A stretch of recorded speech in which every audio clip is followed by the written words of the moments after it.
السلام عليكم، ازيكم يا فريندز؟ عاملين ايه؟ وحشتوني جدا جدا. انا بشكركم من القلب والله على كل الدعوات وعلى كل التعليقات الجميله.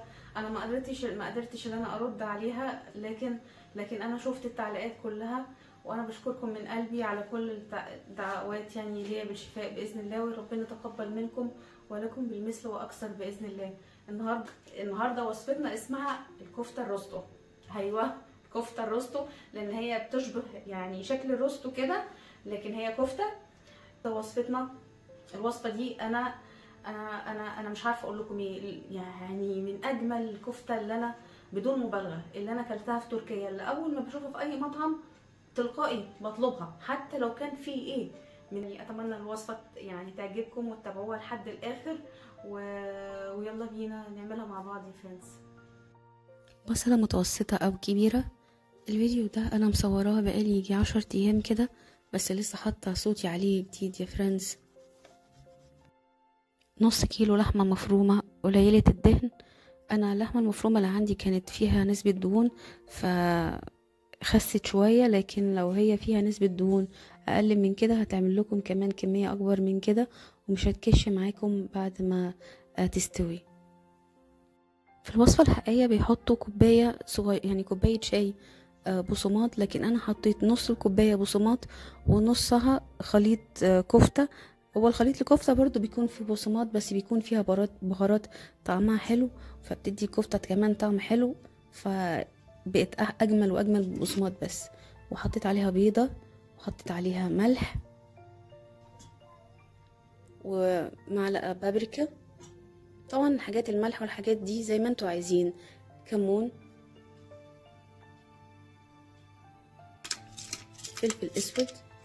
انا اول مره استخدم الزاويه ديت في التصوير، مش عارفه هتعجبكم ولا لا، بس قلت يعني ايه اجدد شويه ويمكن تطلع حلوه. وانا بصور الفيديو ده راح الموبايل وقع في الميه في الحوض جنبي، فربنا يستر والفيديو يطلع كويس. ربع كوبايه ميه.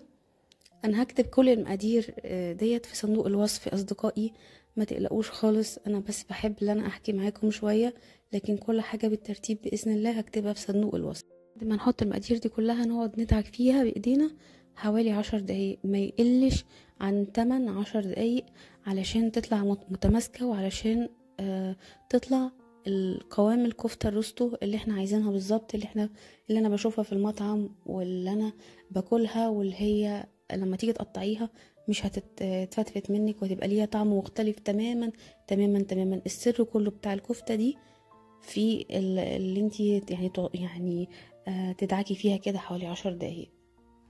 لسه ما دخلتش في الفورمة يا اصدقائي، بقالي كتير قوي بعيدة عن القناة وكده، فاعذروني، يعني بنمر بأوقات عصيبة جدا، يا رب يعديها على خير. بس طبعا الواحد ما بيقولش، لان مش كل حاجة بتتقال على السوشيال ميديا. الخطوة ديت في تركيا بيخلوا الكفتة الخليط ده في التلاجة يوم كامل، بس احنا طبعا عشان ما عندناش وقت فاحنا هنحطها على طول في الورق الزبدة، وهعملها كده رول، وابطبطها كده، اقعد ابطبطها واخليها يعني من الجناب من الاطراف بتاعتها عريضة شوية زي ما حضراتكم كده هتشوفوا، علشان اعرف اقطعها كويس وتطلع منظرها كويس. الكفتة ديت لما باكلها برا بلاقي في الطبق فيه قطعتين، وفي بطاطس بوريه ومحطوط عليها كده يعني طماطم، وبندفع في الطبق الواحد 150 ليرة. فيعني يستحسن اللي هي تعمل في البيت، بما ان هي طريقة سهلة ومش صعبة قوي، فقلت لا اعملها للعيال واوفر فلوس برضه. اخدت وقت كتير في تسويتها يعني، وبطبطتها كده بالشكل ده علشان انا ما خليتهاش في التلاجة يوم، فانا خفت لا تتفك، فكان لازم احس ان مفيش فيها فراغات خالص وانا بعملها كده، علشان انا هسيبها في التلاجة ساعة او ساعة ونص اقل حاجة، وبعد كده هنعملها. فكان لازم ان انا يعني اعملها كويس جدا على اللي احنا ما صبرناش عليها. بالنسبة لأصدقائي المقيمين في تركيا، بالنسبة لخلطة الكفتة، فأنا جربت كل حاجة، جربت حتى كنور، لكن أنا الخلطة اللي عجبتني، خلطة الكفتة اللي عجبتني فعلا اسمها بغداد. وأنصحكم جدا تجربوها، يعني دي أكتر خلطة كفتة ادتني طعم المطاعم برا، تحفة بصراحة. بعد كده طبعا حطيتها في ورق زبدة وهسيبها في التلاجة ساعة او ساعة ونص، يعني اقل حاجة. لازم شرط، ده شرط اساسي. في الاثناء ديت هنسلق البطاطس اللي هنعمل بيها البوريه. انا جبت 5 قطع بطاطس وحطيتهم على البوتاجاز.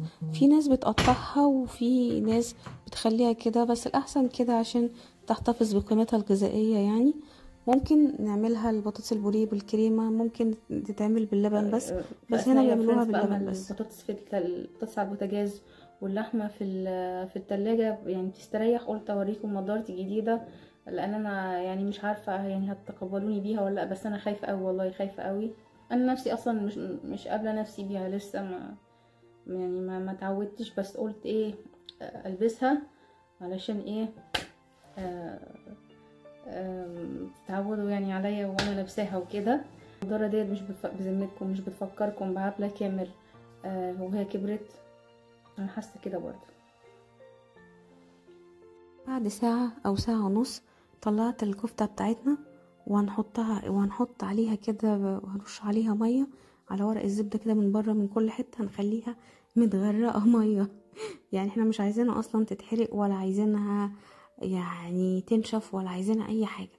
فاحنا بالفرشة كده او حتى بايدينا في كل الجوانب، من تحت من فوق من الجناب، هنحط مية كتير كتير كتير بقى، كتير كتير لحد ما تبقى مبلولة على الاخر. وبعد كده هنولع الفرن على درجة حرارة 170 او 180 في الرف الاوسط، وهنحطها فيها.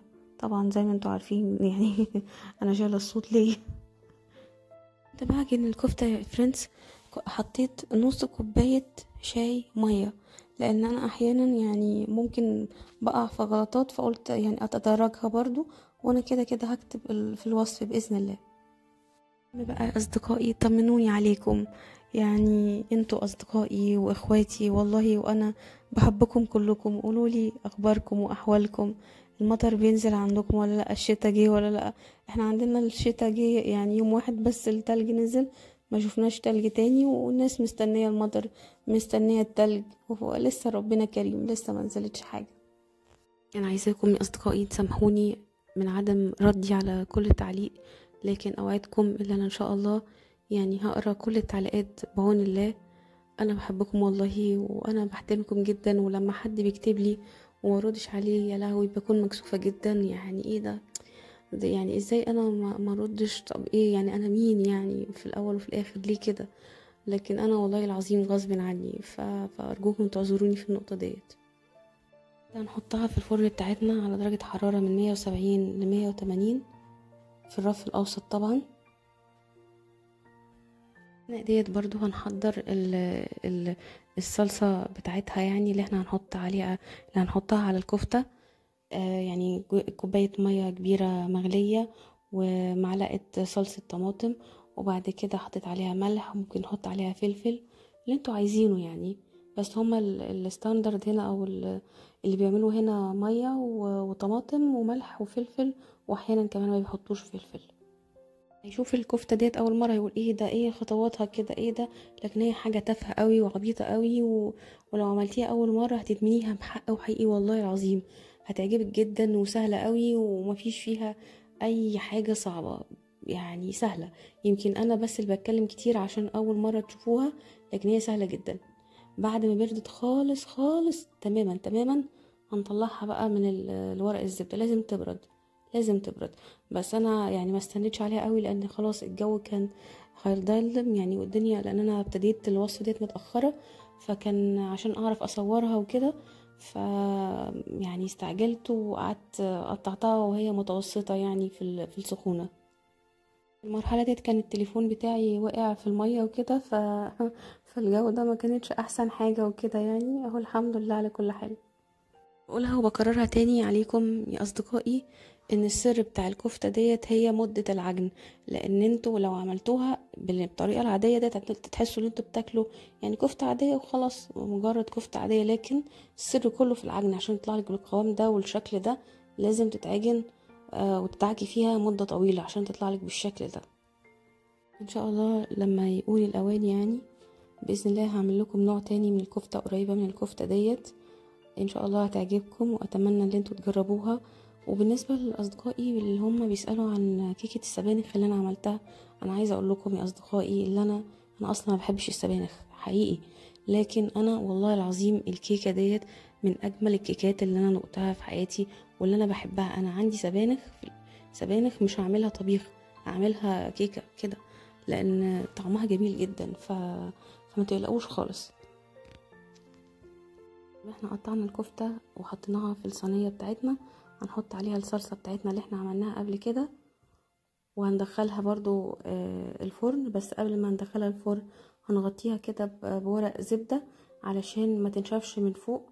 مش معقول نكون حافظنا عليها ده كله مية ومش عارفة ايه وكده وهنخليها تنشف من فوق من الفرن، لا.